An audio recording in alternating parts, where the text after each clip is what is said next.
ஐயா, அந்த உலகத்தின் மனிதர்கள் என்னை மறந்தாலும் நீர் என்னை மறக்கவில்லையே, அதற்காக உமக்கு நன்றி செலுத்துகிறேன் என்று சொல்லி உள்ளத்தின் ஆழத்தில் இந்த ஒவ்வொருவரும் இயேசுவுக்கு நன்றி செலுத்தி இந்த பாடலை பாடலாம்.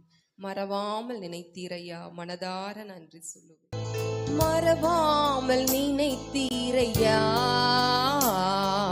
மனதார நன்றி சொல்வேன். மறவாமல் நினைத்தீரையா, மனதார நன்றி சொல்வேன். இரவும் பகலும் என்னை நினைத்து இதுவரை நடத்தினீரே. இரவும் பகலும் எல்லாரும் உற்சாகமாக ஆண்டவரே என்னை மறவாமல் நினைத்தப்பா, இரவும் பகலுமா என்னை காத்து கொண்டீரே. நன்றி ஐயா,